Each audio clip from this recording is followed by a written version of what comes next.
y'all, peace, welcome back to my channel. It's me, Shantae Maria, just in my room. Ooh, I feel like these glasses gonna irritate my life, but just back with another quick video. Now this one is about a case that happened in Rockford, Illinois. Not too familiar about that area because I ain't from Illinois, but with this story and this case of what's been coming out, it's not a whole bunch of details just yet, but it really was on my heart because as many of you know, I am a survivor, thank God, of domestic violence. And this, when I tell you, even when I talk to my therapist or whatever, she was like, you had to have known. You had to have known. And a lot of times I feel like, and I don't want to victim blame, so I don't, like, please, I'm not victim blaming at all, because my situation could have ended as tragic as this situation could, or it did. But a lot of times I think there are warning signs, and this man literally was like, he warned this woman of how crazy he was, and she still proceeded with their relationship, and unfortunately she's gone. And it doesn't make it right, it doesn't make it okay, but I just kind of want to, like, it's gonna be two parts to this. We're gonna talk about this particular case, and then I haven't done this, I know y'all have heard me say a few times that I am a victim of domestic violence, but I've never showed videos, I never showed pictures. So the next video that I will post, I will literally show what happened to me, the videos, the pictures, everything, which is like, I'm a little nervous about sharing that side, but I think it's a learning lesson in this, like it really is. So this is going to be part one, and we're going to talk about Ashley Hardin and the whole Rashawn Smith, is it? Yeah, Rashawn Smith. And so I'm going to play clips, and then we're gonna kind of speak on, I'm kind of triggered. So this is a trigger warning. If you have been through domestic violence, or if it's hard for you to sit through this type of stuff, and yeah, you don't want to listen to this, you don't want to hear this, then yeah, just look at another video at this point. But all right, I'm going to roll some clips of what he said on live, his actual words on live, and we're going to discuss it, and I'll be right back. And wonder why I did what I did? Deception. Stop dealing in deception with people. When I met Ashley, I was openly polyamorous. I slept with women. I was upfront about it. I told her about my anger issues. I told her about my felony. I told her about prison. I told her about being controlling, violent, everything. I gave her every opportunity to walk away. I gave her every opportunity to be honest with me, but instead she chose to constantly deal in deception. And I'm tired of it, period. And a lot of the deception is far beyond her. It comes from the Rockford fucking Black Church. When I met her, she had just stopped fucking a pastor in his church. In fact, she's fucked with like 4 or 5 pastors here in Rockford. And it's not just her. The Rockford Black Church is corrupt as fuck. They protect these predatory pastors. They give them money. All these fucking pastors around, they got all these goddaughters and young light-skinned girls that they taking on trips to other countries and to all these concerts and church this and that. And you stupid people in Rockford pay the tithes and offerings to pay for this shit. I know countless women with evidence that have dealt with these fucking black pastors here in Rockford, and y'all go for it. One of the worst motherfuckers is Ronald Alexander. Look in his phone.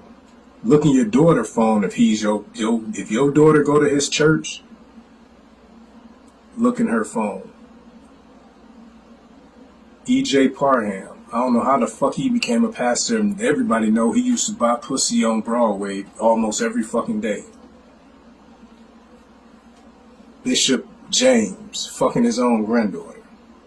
And all this shit is always rumored about in Rockford, but it gets swept under the rug. And then another bad one was Larry Hamilton. Ashley's ex-husband. He's so fucking corrupt. All his fake ailments and tithes and offering and sympathy. The two, Ashley and Larry, were sneaky and corrupt together, and they birthed 3 sneaky, corrupt fucking children. Hate me for saying it, but it's the fucking truth. And now Larry can get all the fucking sympathy that he wants. He can get all the fucking tithe and offerings that he wants. Fuck him. Do better. Y'all supposed to be so fucking churchy. I've been looked down on by the black church my entire fucking life. When me and Ashley first announced that we was fucking around, my blood fucking cousin Lynn Washington go try to warn her on Facebook. Why? Well, here's your... No. Okay, so now that y'all had time to like watch what he said, it does not justify this at all. Like at all. It's actually insane. You know, like he's basically kind of trying to justify what he did to this, you know, young woman of like, well, she knew my criminal background. She knew that like I had a felony and that like I was controlling. And the poly thing, like I don't even understand why he put that up. I feel like maybe something's gonna come out more. I looked at some of her social media. Her social media is really like, she was private.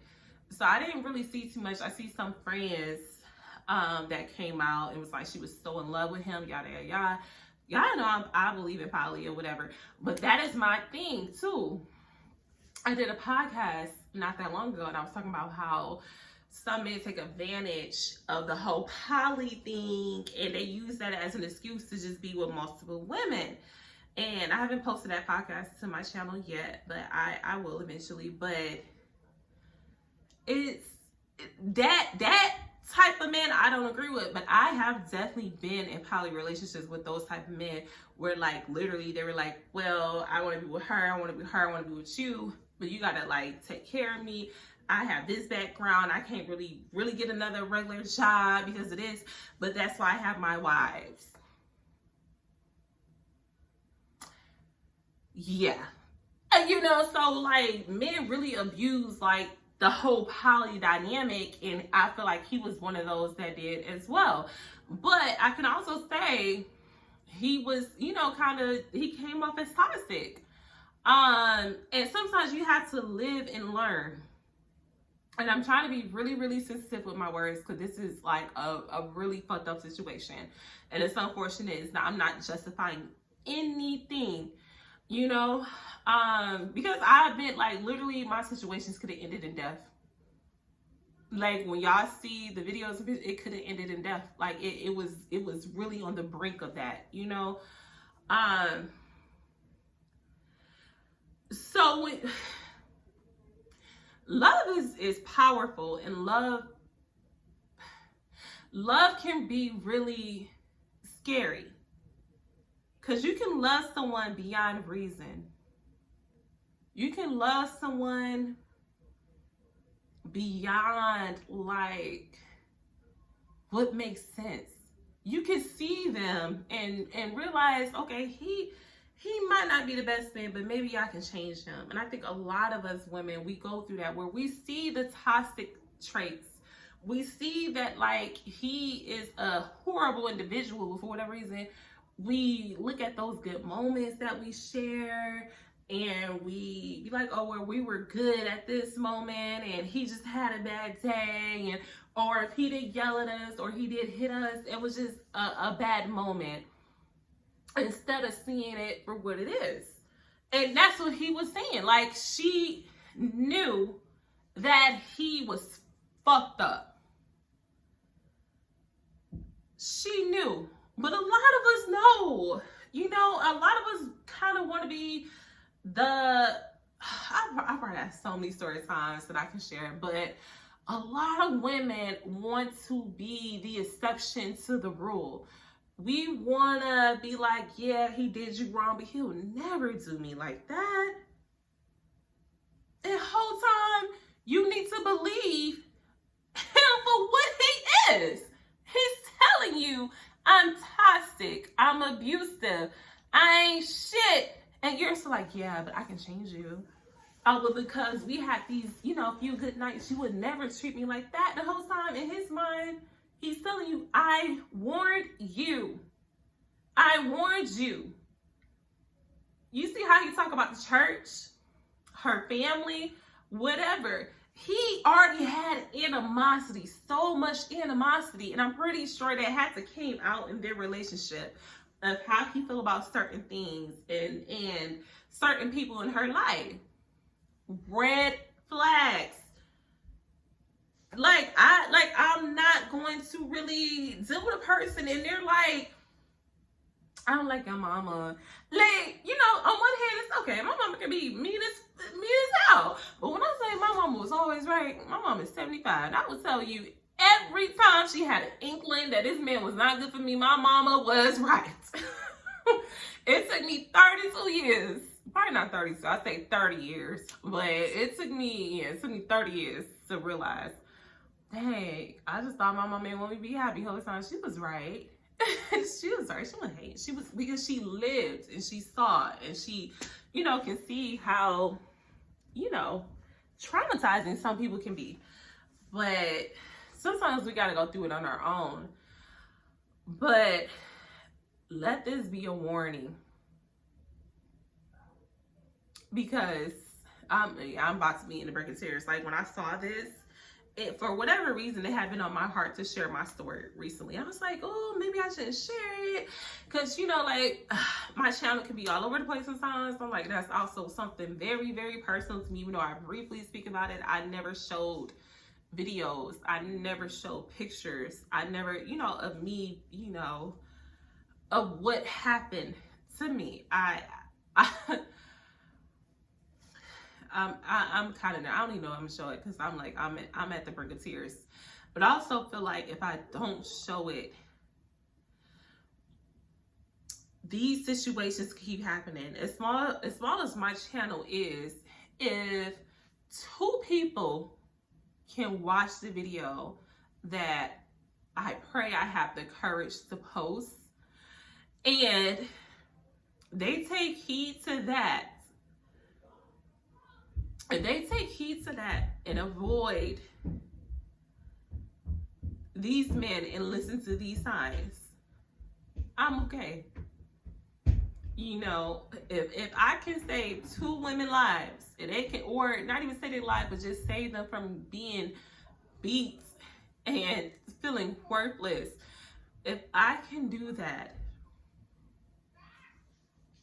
then my platform has been used for the greater. Because I wish I had, you know, saw the signs or had someone, you know, has someone showing me what to look out for.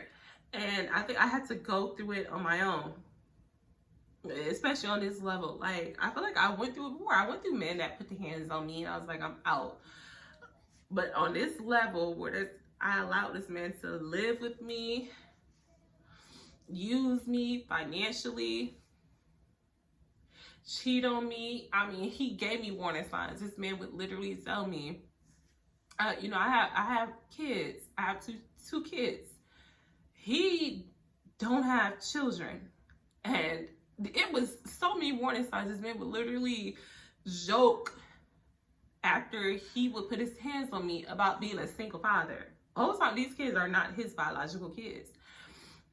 But he would joke about me either being in jail because he was so persuasive with the police, or he would joke about me like not being here and being like, oh, he would be a single father.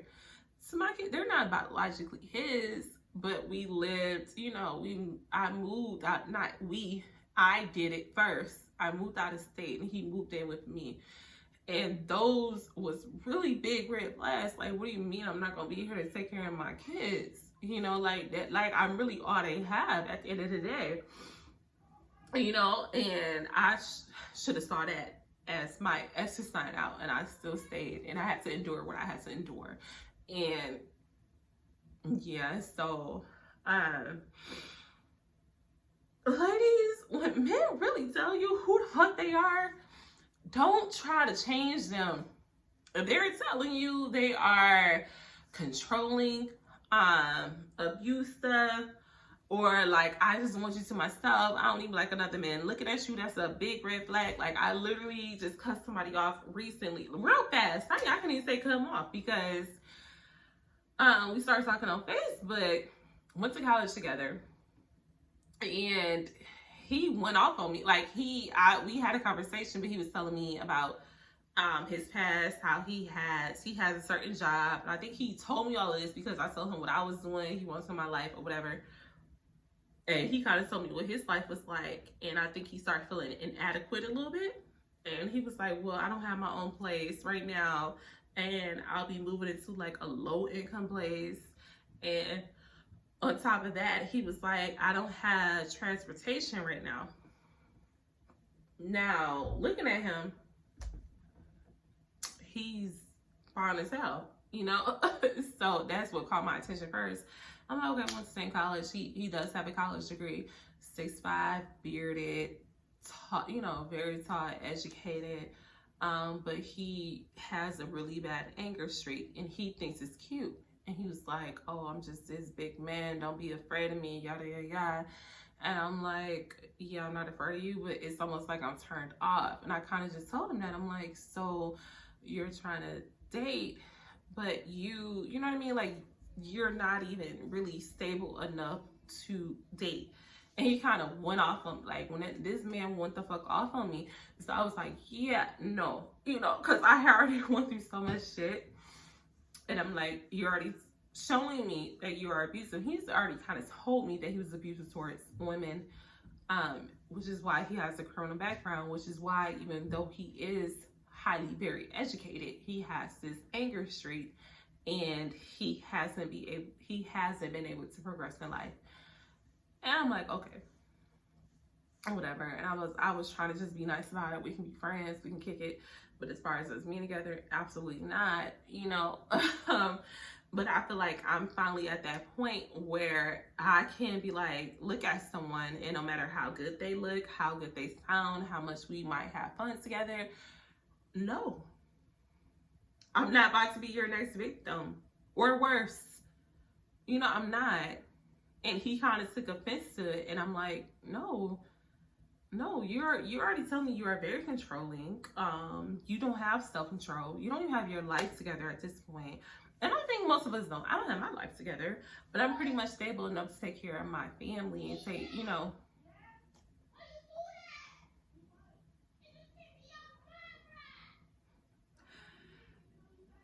my life. It's just a pure example. Okay, anyways, I'm gonna have to end this video. But I mean, just, you know, that if y'all parents, y'all know that costs money. They want Minecraft bucks, whatever, whatever. Just everything. What's the other one? The real popular one? I can't even think of it right now.